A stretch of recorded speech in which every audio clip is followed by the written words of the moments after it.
Ma'asyiral muslimin, jamaah salat Jumat yang dirahmati Allah Subhanahu wa taala. Bersyukur kita hari ini kepada Allah atas nikmat yang telah Allah anugerahkan kepada kita. Nikmat iman, nikmat Islam, nikmat sehat, nikmat sempat. Wa in ta'uddu ni'matallahi la tuhsuha. Seandainya kita menghitung berapa banyak nikmat yang Allah anugerahkan kepada kita tidak akan pernah mampu untuk menghitungnya. Maka alhamdulillah hari ini Allah ringankan langkah kaki kita, Allah mudahkan urusan kita, Allah sehatkan badan kita, Allah luangkan waktu kita sehingga kita bisa melaksanakan sholat Jumat berjamaah. Mudah-mudahan apa yang sudah kita niatkan untuk kebaikan dan ibadah diterima di sisi Allah Subhanahu wa ta'ala. Salawat beriring salam selalu tercurah limpahkan kepada Rasulullah Muhammad sallallahu alaihi wasallam. Allahumma salli wa sallim wa barik alaihi.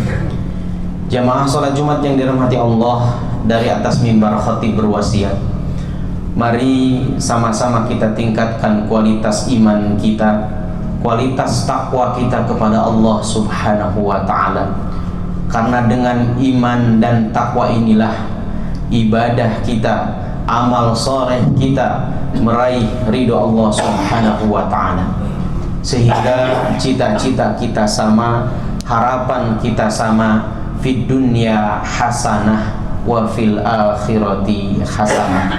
Di dunia kita mendapatkan kebaikan, di akhirat juga kita mendapatkan kebahagiaan. Jamaah salat Jumat yang dirahmati Allah Subhanahu wa ta'ala, tema khutbah kita hari ini adalah 4 janji Allah di dalam Al-Quran. Sudah menjadi lumrah bagi manusia punya 2 hal di dalam dirinya. Pertama, sifat lupa, yang kedua sifat salah. Sehingga Nabi mengatakan al-insanu mahalul khoto'i wa nisyan. Manusia itu tempatnya salah dan lupa. Jadi kalau manusia salah itu biasa, manusia lupa itu biasa. Justru harus kaget ketika manusia nggak pernah salah atau manusia salah terus ya. Maka dalam hal berkaitan dengan muamalah, manusia kadang-kadang ingkar dengan janjinya, ingkar dengan ucapannya. Tetapi tidak berlaku bagi Allah. Ketika Allah berjanji, maka pasti akan ditunaikan janji Allah itu. Maka jemaah sekalian yang dirahmati Allah, di dalam Al-Quran itu setidaknya ada 4 janji Allah dalam Al-Quran yang pasti akan ditepati oleh Allah ketika orang-orang ini menjalankan apa yang Allah janjikan. Apa yang pertama? Allah berjanji bahwa orang yang bersyukur itu Allah tambahkan nikmatnya. Sebagaimana firman Allah di surah Ibrahim ayat ke-7, wa itta'adzana rabbakum la in syakartum la azidannakum wa la in kafartum inna azabi lasyadid. Kata Allah, siapa yang bersyukur kepadaku, aku tambahkan nikmatnya. Tapi sebaliknya, siapa yang kufur kepadaku atas nikmat yang telah Allah anugerahkan, maka azabku sangat pedih. Jamaah sekalian yang dirahmati Allah, bersyukur itu memang mudah diucapkan, tapi berat dalam bentuk implementasi. Makanya syukur yang paling berat itu bukan lisan yang berucap, tapi tindakan yang berakhlak. Maka ketika kita bersyukur kepada Allah atas nikmat sehat, maka kesehatan ini menjadi asbab kita taat sama Allah. Kita dikasih sehat oleh Allah, maka gunakan kesehatan ini sebelum datangnya waktu sakit. Makanya Nabi mengingatkan 2 nikmat nih yang sering dilupakan oleh manusia itu. Apa kata Nabi? Nikmat sehat, nikmat sempat. Hari ini ada orang yang mungkin waktunya sangat luang, waktunya banyak, tapi berada di ruang ICU, tidak bisa kemana-mana. Artinya nggak punya kesempatan, nggak punya kesehatan. Atau sebaliknya, sehatnya punya tapi sibuknya luar biasa sampai lupa untuk ibadah kepada Allah. Hari ini Allah anugerahkan dua-duanya kepada kita. Allah berikan kesehatannya, Allah berikan juga kesempatannya. Maka gunakan kesehatan dan kesempatan ini sebagai ladang bersyukur kita kepada Allah dengan cara beribadah kepada Allah. Maka cara bersyukur dengan lisan itu alhamdulillah, bentuk pujian kita kepada Allah. Cara bersyukur dengan kita punya harta, maka sedekah dari harta yang kita dapat. Cara bersyukur dengan kesehatan, ibadah yang baik. Bahkan ketika kita berdoa kepada Allah, terkadang kita lupa dengan berterima kasih. Kalau kita minta sama Allah, ya Rabb, kabulkan apa yang aku minta ya Allah, aku minta A, B, C, D dan seterusnya, tapi lupa dengan kalimat terima kasih ya Allah, Engkau telah sehatkan badanku, tambahkan sehatku agar aku lebih banyak ibadah. Ya Allah, terima kasih hari ini Engkau karuniakan kepadaku anak-anak yang soleh, anak-anak yang solihah, tambahkan solehnya, tambahkan solihahnya sehingga menjadi penyejuk hatiku ya Allah. Hari ini Engkau berikan kepadaku seorang istri yang solihah, tambahkan kesolehannya, tambahkan ketaatannya sehingga menjadi tempat kembali hamba yang tenang di rumah.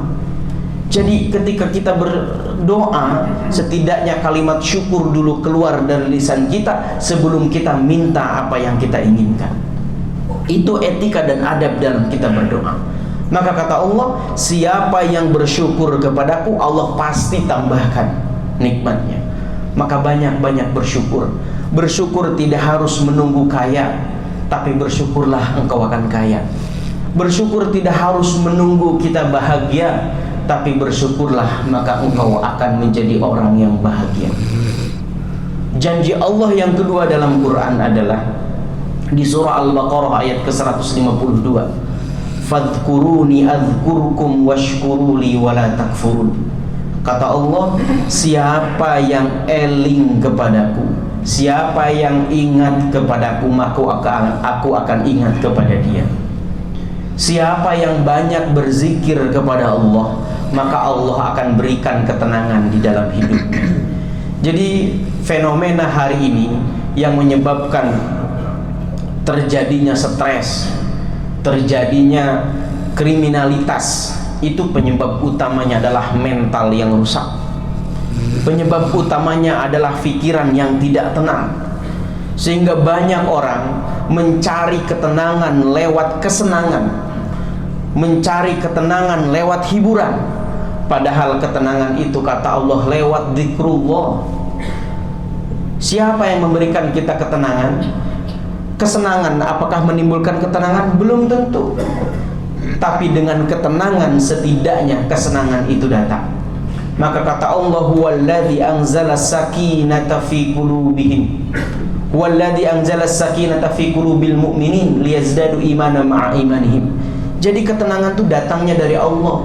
Gimana kita mau tenang kalau dengan Allah saja jauh? Kita minta A, B, C, D, tapi Allah perintahkan hayya 'alas shalah, tidak datang dia. Padahal setelah hayya 'alas shalah itu ada hayya 'alal falah. Siapa yang hayya 'alas shalah maka dapat hayya 'alal falah. Siapa yang dia mengerjakan sholatnya, dia dapat kemenangan. Itu janji Allah. Maka banyak-banyak mengingat Allah, banyak-banyak berzikir kepada Allah. Ya. Dengan cara apa? Bisa dengan subhanallah, alhamdulillah, Allahu akbar, dengan kalimat-kalimat thayyibah. Berzikir kepada Allah, maka Allah akan mengingat kita. Dan ketika kita mengingat Allah, hati kita akan menjadi tenang. Ala bidzikrillahi tatmainnul qulub. Kemudian yang ketiga, janji Allah dalam Al-Quran ada di surah Al-Anfal ayat ke-33. Wa ma kana Allahu liyu'adzibahum wa anta fihim wa ma kana Allahu mu'adzibahum wa hum yastaghfirun. Kata Allah, siapa yang beristighfar, memohon ampun, ya, selama ada orang-orang yang beristighfar, memohon ampun kepada Allah, maka Allah tidak akan mengadab dia. Istighfar ini bentuk permohonan maaf kita kepada Allah. Sadarkah kita dari mulai kita membuka mata sampai kita menutup mata ketika tidur, apa yang kita lihat, apa yang kita ucapkan, apa yang kita dengar, apa yang kita lakukan, apakah terbebas dari dosa? Kalau kita merefleksi diri kita hari ini, adakah di antara kita hari ini yang merasa bersih dari dosa? Adakah di antara kita hari ini yang gak pernah berbuat dosa? Maka itulah sebabnya kenapa setelah sholat minimal kita baca istighfar itu 3 kali. Bahkan Rasulullah itu dalam beberapa riwayat mengatakan 100 kali dalam sehari semalam. Ada sebagian riwayat mengatakan 75 kali. Rasulullah SAW istighfarnya 100 kali. Sudah pasti surganya, diampuni dosanya, dilindungi oleh Allah. 100 kali beristighfar. Kita yang dosanya banyak, belum tahu di mana posisi terakhir kematian kita itu, surga atau neraka, su'ul khotimah atau husnul khotimah. Tetapi untuk beristighfar saja kadang-kadang kita lupa. Bahkan istighfar ini menjadi asbab berkahnya rizki, asbab datangnya rizki. Dalam hadis yang sahih dijelaskan, man lazimal istighfar ja'alallahu lahu min kulli dhaiqin makhrajan wa min kulli hammin farazan wa razaqahu min haitsu la yahtasib. Orang yang mengiltizamkan istighfar, yang mengistiqomahkan istighfar, maka Allah berikan 3. Yang pertama, min kulli hammin farajan, Allah berikan kelapangan dadanya dari sesaknya kehidupan, dari sesaknya masalah. Allah berikan jalan keluar dari permasalahan yang dihadapinya. Dan yang ketiga, wa razaqahu min haitsu la yahtasib, Allah kasih rezeki dari arah yang tidak disangka-sangka. Ya, rezeki itu bukan soal materi. Memang tidak semua orang punya penghasilan, tapi semua orang punya rezeki. Memang tidak semua orang punya gaji tetap, tapi tetap semua orang punya rezeki. Rizki tidak hanya bersifat materi. Kita bisa melihat aja rizki. Kita bangun dalam keadaan sehat juga rizki. Kita melihat kondisi jalanan lancar dan sebagainya juga rizki. Maka rizki itu apa? Sesuatu yang kita dapat dan ada unsur baik di dalamnya. Maka dalam doa yang kita minta apa? Bukan rizki yang banyak, tapi rizki yang barokah, rizki yang berkah. Berkah tuh mahal, berkah tuh mahal. Karena di setiap ada keberkahan, disitulah ada kecukupan. Di setiap ada keberkahan, disitulah ada kebaikan. Apa buktinya? Banyak orang yang gajinya besar tapi hidupnya gak pernah cukup. Banyak orang yang usahanya banyak tapi gak pernah cukup. Tapi di luar sana ada juga orang yang mungkin pas-pasan, biasa saja, tapi hidupnya tenang. Kenapa? Karena selalu cukup untuk kebutuhan mereka sehari-hari. Ternyata banyak belum tentu cukup, sedikit belum tentu kurang. Di mana letak cukupnya? Rasa syukur kita kepada Allah Subhanahu wa ta'ala. Maka banyak-banyak beristighfar sebagai bentuk permohonan ampun kita kepada Allah, karena kita adalah hamba yang banyak dosa.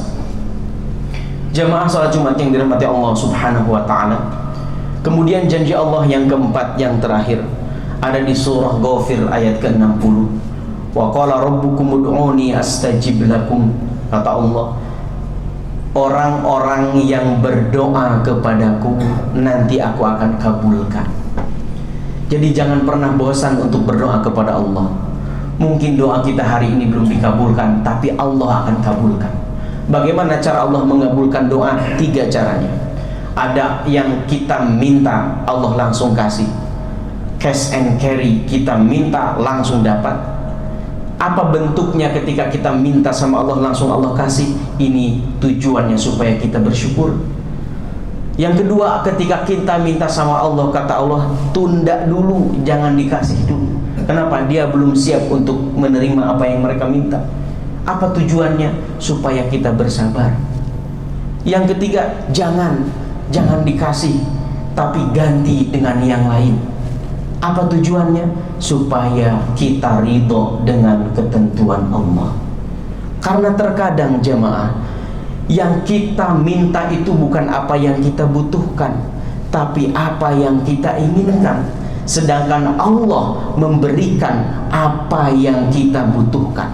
Jadi apa yang kita dapat hari ini, itulah yang kita butuhkan. Ketika dapat alhamdulillah, belum dapat alhamdulillah, diganti dengan yang lain alhamdulillah. Karena ada kesyukuran, ada kesabaran, dan ada juga keridhaan kepada Allah subhanahu wa ta'ala. Itulah janji Allah di dalam Al-Quran. Maka orang-orang yang banyak bersyukur, Allah tambahkan nikmatnya. Orang-orang yang banyak berzikir, Allah tenangkan hatinya. Orang-orang yang banyak beristighfar, Allah lapangkan rizkinya, Allah mudahkan urusannya, Allah lapangkan dadanya. Dan orang-orang yang berdoa kepada Allah, Allah kabulkan dengan caranya Allah. Maka ada penyebab tidak terkabulnya doa. Apa? Salah satu penyebabnya adalah harta yang haram. Di dalam hadis Arba'in yang ke-21 dijelaskan, suatu ketika Rasulullah berjalan dengan Abu Bakar dan para sahabatnya, melihat seseorang yang berdoa kepada Allah, mengangkat tangan, "Ya Rabb, Ya Rabb, Ya Rabb," dengan pakaian yang lusuh. Apa komentarnya Nabi? "Ma yustajabu du'a'ah," tidak akan pernah diterima doanya. Sahabat bertanya, "Walimada ya Rasulullah?" Kenapa doanya tidak diterima? Dia sudah berdoa dengan penuh harap, ingin diterima doanya. Apa kata Rasulullah? "Mat'amuhu haram, malbathuhu haram, mashrabuhu haram, wa kulluhu budiya bil haram." Bagaimana doa itu akan dikabulkan oleh Allah, sedangkan makanan yang dimakannya diambil, dibeli dengan cara yang haram, pekerjaannya dilakukan ada unsur-unsur haram, minumannya adalah minuman yang haram, pakaiannya dibeli dengan uang yang didapat dengan cara yang haram. Maka hati-hati, haramnya makanan kita, syubhatnya makanan kita, itu berpengaruh dengan lambatnya terkabulnya doa. Maka bertaubatlah mumpung masih sempat, kembalilah kepada Allah mumpung masih sehat. Karena Allah Ghafurur Rahim, Allah sebaik-baik Maha Pengampun.